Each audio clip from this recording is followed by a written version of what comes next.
1. Go. Stage 2. Go. A by 2. Go. Flight directors, go for launch. We have liftoff.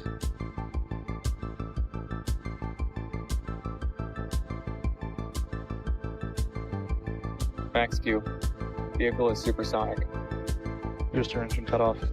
Ship ignition. Stage separation confirmed.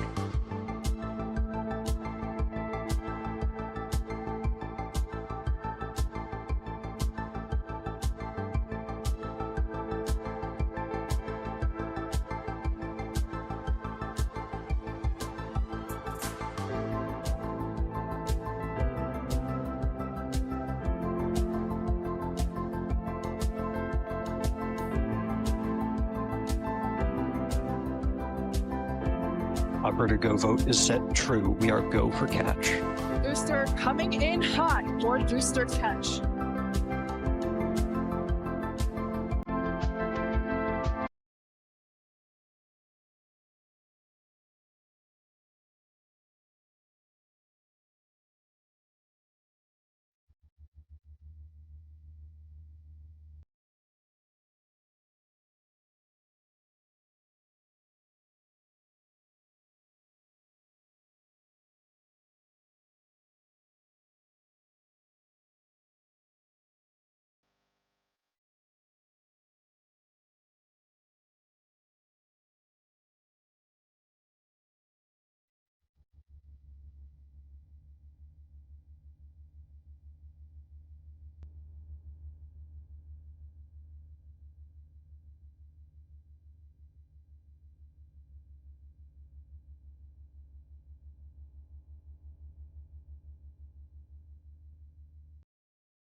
Good evening. You are looking at the moon as we have our Electron rocket ready on the launch pad at Launch Complex 1 in New Zealand as we prepare to launch our 68th Electron to space and second mission in less than 48 hours.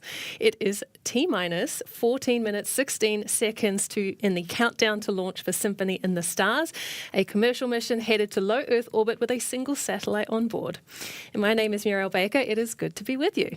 And I'm Kim Thompson. It's great to be here with another Electron launch, this time from Pad B at our launch site. We are aiming for the first available opportunity within tonight's launch window at 7:08 p.m. local time or 07:08 UTC.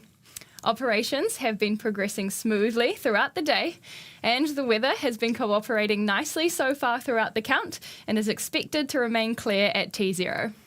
Now, tonight, Electron is headed to a 650-kilometre low Earth orbit at a 96-degree inclination with the first of 2 satellites that we're flying this year across 2 dedicated missions for the satellite operator that is on board. It's also said to be part of our fastest launch turnaround yet from LC-1. We were here just yesterday on the next pad over with the Get the Hawk Out of Here mission that launched at 5:28 a.m. yesterday. Now, counting down to launch tonight, set for 7:08 p.m. local time. We are just 13 minutes away from launching this back-to-back mission. And that means we are closing in on the go, no-go poll set to be run by tonight's launch director, Julia Wimbacher. We've got operators on console in 2 locations, our Range Control Centre on the Māhia Peninsula at the launch site and our Mission Control Centre here in Auckland. Tonight's mission is being led, as Muriel said, by our launch director, Julia Wimbacher from MCC, and she's about to check in with each operator on their readiness for launch. From the stage operator monitoring the tanks and structures, avionics watching over Electron's electronic systems, to the range safety monitoring the range at LC-1, it is integral for each team member to advise their final status. Let's hand it over to Julia and the team in Mission and Range Control and listen in.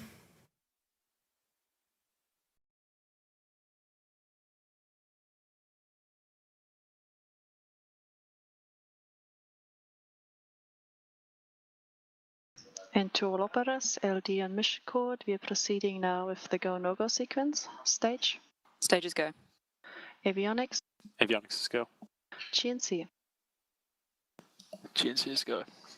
Recon. Recon is go. T1. T1 is go. GC. GC is go. PLS. PLS is go. RSO. RSO is go. MET. MET is go. MM. MM is go. LD sub. LD SEP is go. The go, no-go sequence is complete. We are currently T-minus 11 minutes and 17 seconds in counting. We are go for terminal count auto sequence at T-minus 10 minutes. From this time, the 3-word procedure is in effect. Well, that is exactly what we want to hear. Greens across the board from the launch operations team there. That poll confirms we are go for launch. Now, we have a 2-hour window of opportunity tonight, so if there is a hold for any reason in the remaining 10 minutes to launch, we have almost 2 hours to reset the clock. Otherwise, time now to take you through our launch vehicle on the pad for tonight's mission. Electron is launching on a south-southwest trajectory from LC-1 at a 96-degree inclination. And the rocket on your screen is our small lift carbon composite orbital launch vehicle capable of carrying up to 320 kilograms of payload. Electron stands at 18 metres or 59 feet tall and is made of carbon fibre reinforced polymer, otherwise known as carbon composite. And we use this material throughout the vehicle's first stage, second stage and fairing, as well as for the rocket's internal tanks and its payload platform, the kick stage, that's found within that nose cone. Well, powering this rocket, we have 2 types of propulsion systems across Electron. Staying at the top of the rocket, it's our Curie propulsion system, which powers Electron's kick stage once we're in space. We designed it specifically to provide the kick stage with precise orbital insertion and maneuvering capabilities for the payloads it carries, so that when we can reach each mission's desired orbit with high accuracy. The kick stage's operation is fully autonomous through its guidance and navigation system, which means Curie can start up and shut down even while out of sight of global ground stations. Now, the engine behind our main propulsion system across Electron's first and second stages is the Rutherford. We've got 9 of these on the bottom of the first stage and a 10th vacuum version with an expanded nozzle that is optimised for space on the second stage. Now, all versions of Rutherford run an electric pump-fed cycle that is controlled by batteries, and the engine uses liquid oxygen and kerosene for its propellant mix. Yes, and it's that liquid oxygen, which is the reason why Electron has white stripes as it fuels up on the launch pad. It's where the propellant's super cold temperature causes moisture on the outside of the rocket to freeze. It's also a good level measure visually to know whether Electron's propellant tanks are full and ready for launch, which, judging by what we're looking at here and where the clock is in the countdown, tells us we're in the final moments of launch preparations before liftoff.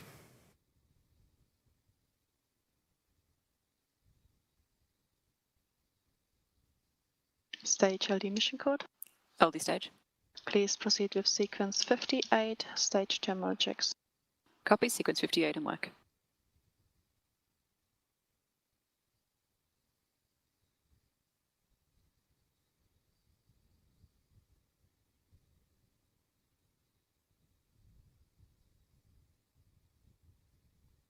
GCLD mission code. LDGC. Please proceed with sequence 59, launch pad ready. Copy and work. All pump. Tonight's back-to-back launch will be our 10th Electron mission this year, the majority of which have been for satellite operators that are deploying the next generation of constellations to low Earth orbit.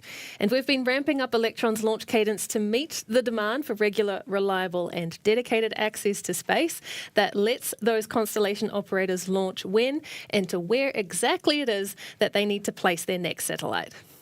Here's why and how Electron has become the go-to for constellation deployment across multiple missions. So this is where Electron really, comes into its own, as we're able to, take the spacecraft and the customer and build their constellation spacecraft by spacecraft and put them exactly where they need to be for the longest lifetime and the most effective economics.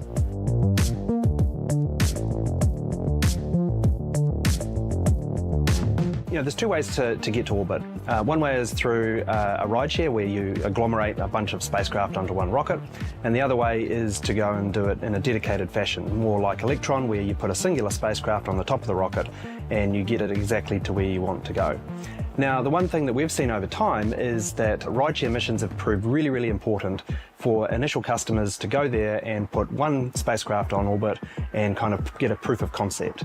And then after that, we find more often than not, they'll come to RocketLab and request a bulk buy of Electron launchers in order to deploy their constellation. And what that means is that they're able to accurately place each one of those spacecraft exactly where they need to be to build that constellation in the most commercial manner possible.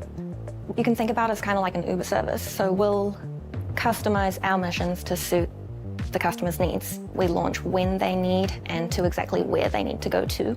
Any special requirements that they have, we'll even engineer new processes to make that happen. We've created new guidance algorithms to be able to launch some of our upcoming missions. Yeah, we have a saying within RocketLab is once you fly Electron, you never go back. And that's proven to be true. Customers come to us because we have just such great control over the accuracy of the position of the spacecraft and great control over the timing. We can put the spacecraft exactly where it needs to be, exactly when it needs to be. So customers can build their constellations quickly with us and also very accurately.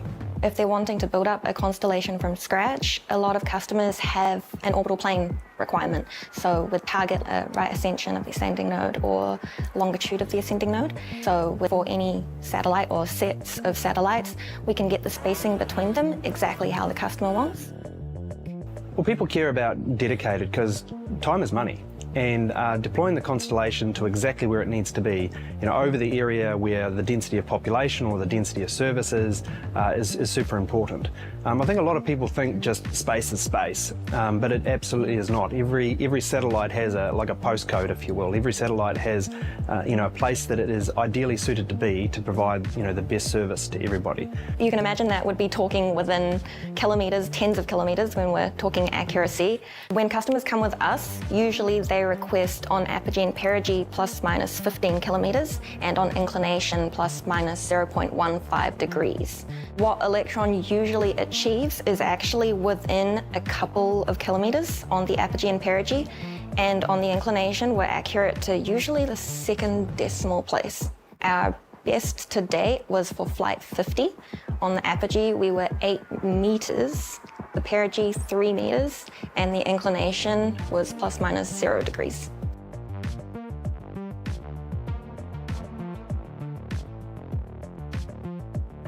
We're looking forward to launching more satellites for more constellation customers as the year progresses.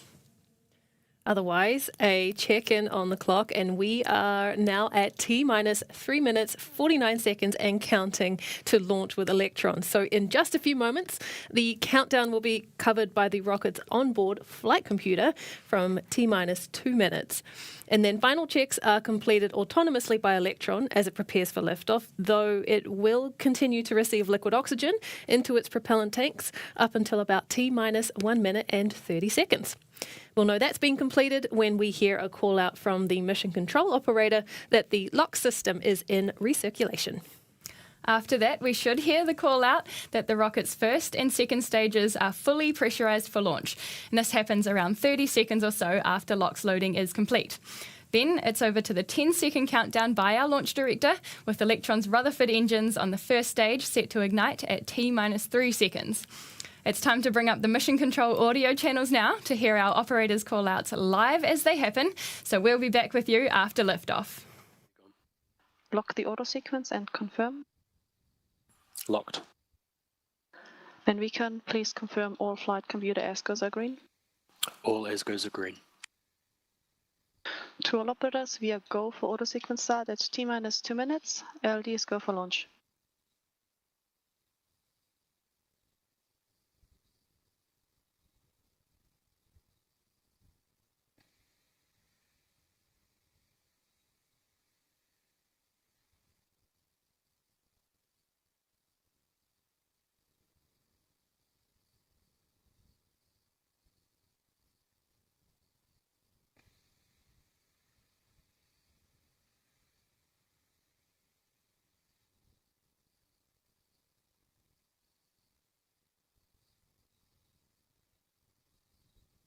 The vehicle is fully on internal power.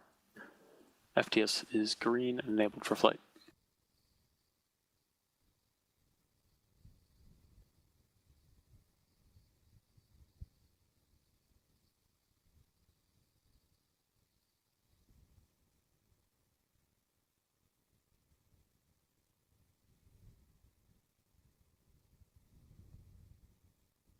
LOX load is complete. System is in recirculation.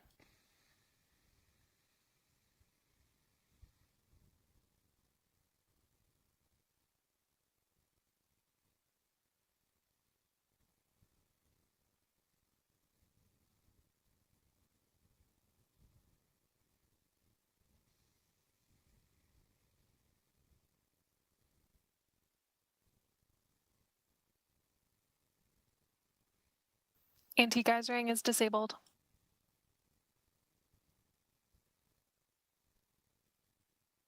Stage 1 and Stage 2 tanks are pressed for flight.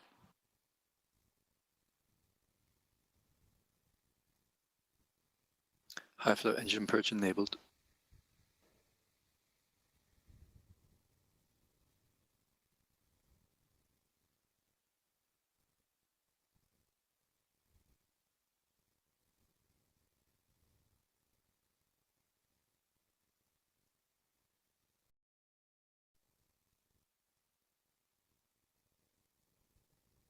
T-minus 20 seconds and counting.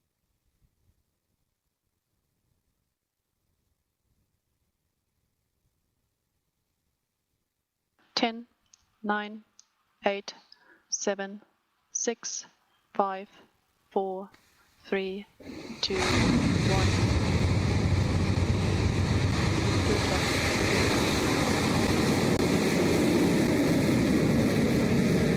Electron, that's good. Safe ground systems.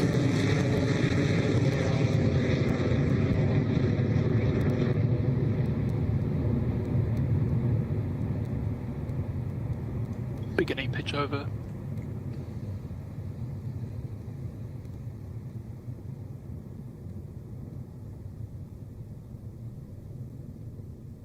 Stage 1 propulsion nominal.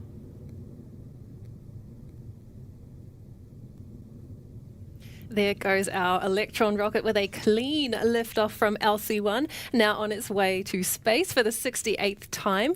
And we are steadily climbing in speed and altitude as Electron comes up to max Q, or maximum aerodynamic pressure. It's one of the first milestones the rocket has to pass through to get to low Earth orbit, and we're standing by for it now. Approaching max Q.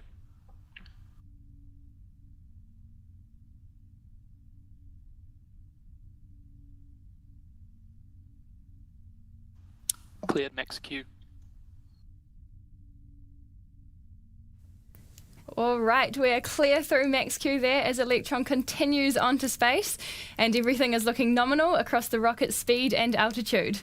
Now that we're past max Q, the next milestones coming up are main engine cutoff on the booster and stage separation. So very soon we can expect to see all 9 Rutherford engines on the first stage power down and shut off in preparation for what comes next. Just a couple of seconds after MECO, the first and second stages will separate to lose the dead weight of the first stage.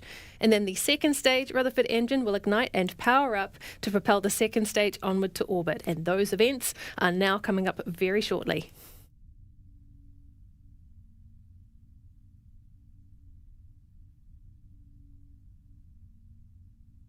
Stage 1 propulsion holding nominal. Stand by for MECO in approximately 30 seconds.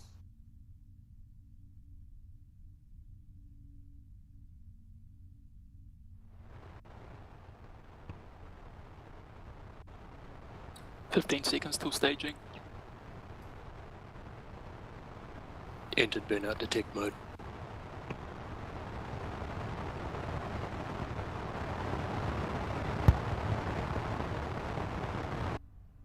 MECO confirmed. Stage separation confirmed.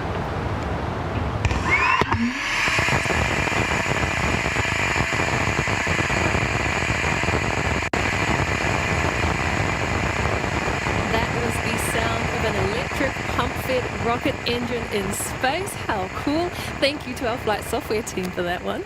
And a beautiful and clean second stage engine startup for Electron. Nice and bright on your screen there.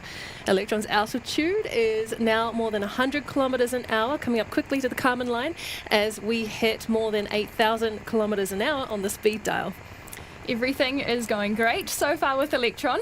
With MECO and stage separation cleared, next will be fairing jettison when Electron's nose cone separates and falls away. We might not see it at night, but we should hear it called out in mission control, so let's listen in.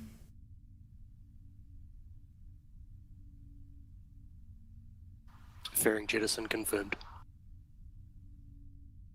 Nicely done. That's fairing separation confirmed across the nets as Electron continues on nominally. We are now at 130 kilometres in altitude and travelling more than 9,000 kilometres an hour. All is on track with the mission, with another 5 or so minutes to go of engine burn time for the second stage.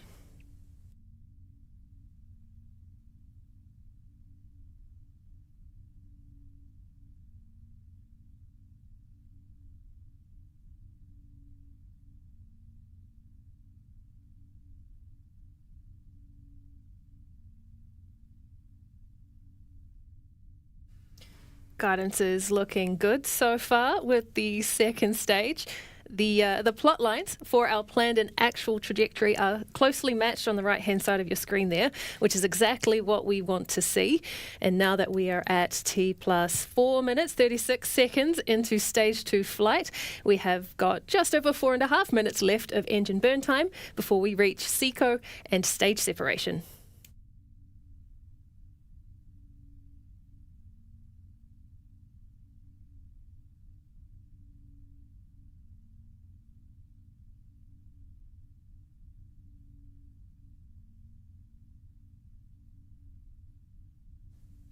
Well, coming up next for the second stage will be battery hot swap for that Rutherford engine. So every one of these engines uses an electric pump-fed cycle for its propulsion, with batteries used to power its electric motor.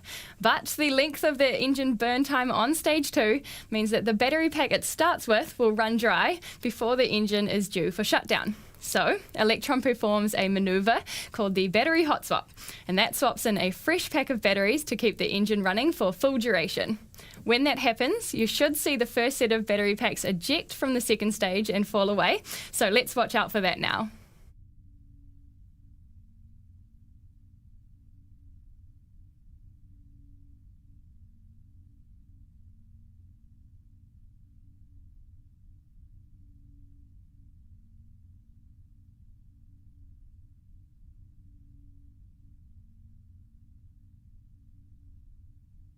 HVB discharge holding nominal, approaching hot swap in roughly 30 seconds.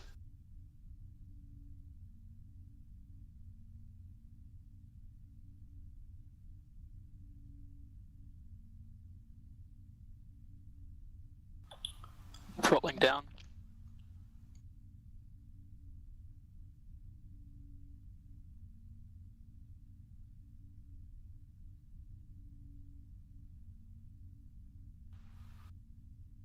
Battery jettison confirmed. Excellent call out there, and a clean battery hot swap on the second stage. The Rutherford is continuing to power the mission on past 198 kilometres in altitude at speeds of more than 1,600 kilometres an hour, coming up close to the orbital insertion speed for final stage separation in just a few minutes.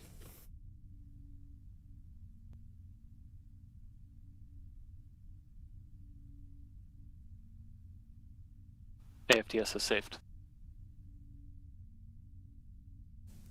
All right, well, that glowing nozzle you can see on your screen is our Stage 2 engine, our vacuum-optimised Rutherford engine, powering Electron and its payload, now past 201 kilometres in altitude and 19,000 kilometres an hour.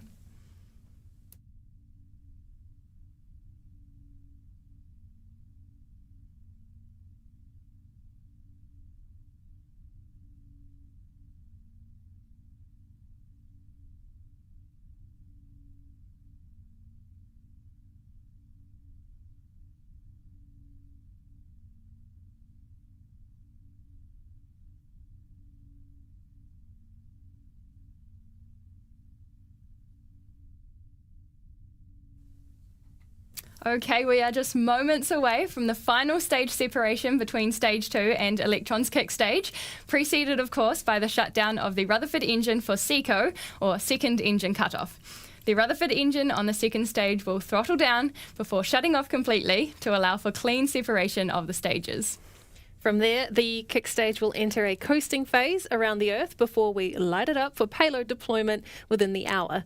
But first, let's listen in for that SECO and stage separation call out from Mission Control.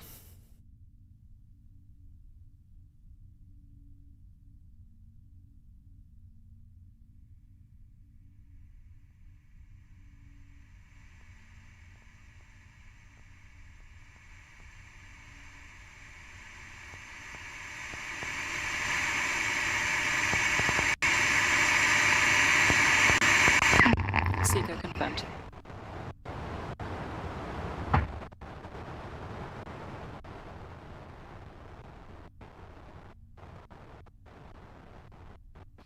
Stage separation confirmed. And that is SECO confirmed by Mission Control, along with the kick stage also confirmed to have separated into a nominal transfer orbit with its payload. Well done to everyone involved in the mission so far. Well, from here, we have a bit of a wait until we rejoin the kick stage and its satellite on the opposite side of the planet after its elliptical coast of Earth. Once that happens, the kick stage should be in the prime position to perform a course correction burn that sets its trajectory to a circular orbit for payload deployment. Join us again then in about 40 minutes or so to see out the final moments of the mission. See you soon.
Hello and welcome back as we head into the final few minutes of our Symphony in the Stars mission.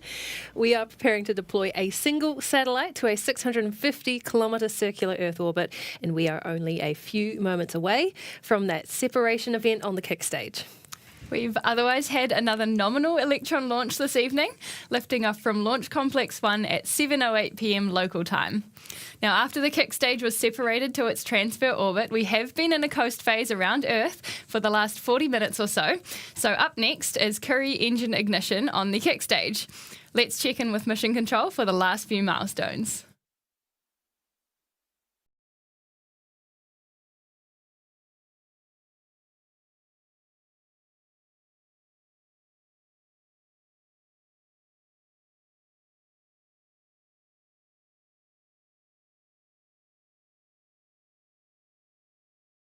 Curie ignition confirmed. There it is from Mission Control, successful Curie engine ignition. And so we heard from our GNC team earlier in the show about how Curie is responsible for our pinpoint payload deployment on orbit, within 10 metres of targets sometimes, which in the expansive space is incredible. Now, it's only small. It's no bigger than a coffee mug, like you can see here, but it is massively capable. And we can circularize orbits like we are doing today, but we can also perform orbital plane and inclination changes and leverage it to avoid tricky areas of solar radiation like the Van Allen belt. It's also responsible for our re-entry missions with our Pioneer spacecraft. We've successfully executed 3 capsule re-entries, touching down once in Utah and twice in South Australia. Today is all about circularization, though.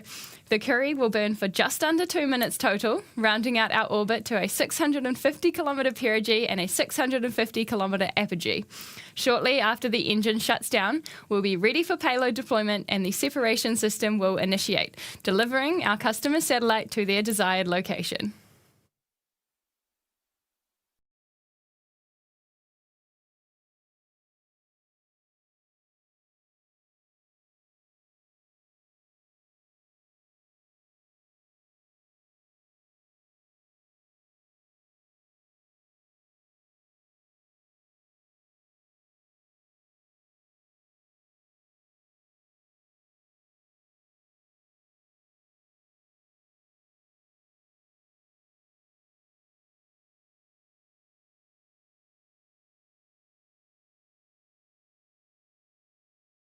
Curie cutoff confirmed. Nominal final orbit achieved. There we go. Everything went smoothly for Curie startup and shutdown, and now we are just moments away from payload deployment for this mission. So let's listen into Mission Control to hear that final milestone for Electron.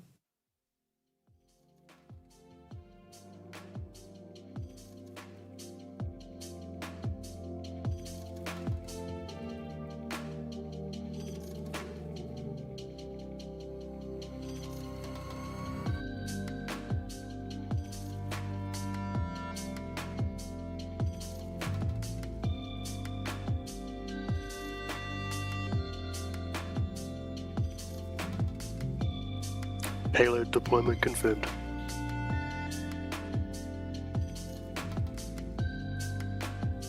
Mission success confirmed with payload deployment complete by the kick stage. That is music to our ears for this Symphony in the Stars mission.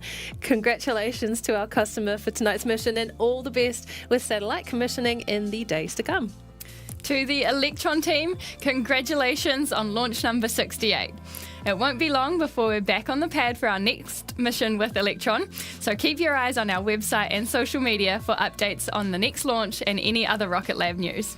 Otherwise, thanks again for joining us for another Electron launch. Until next time, this is RocketLab Mission Control signing off.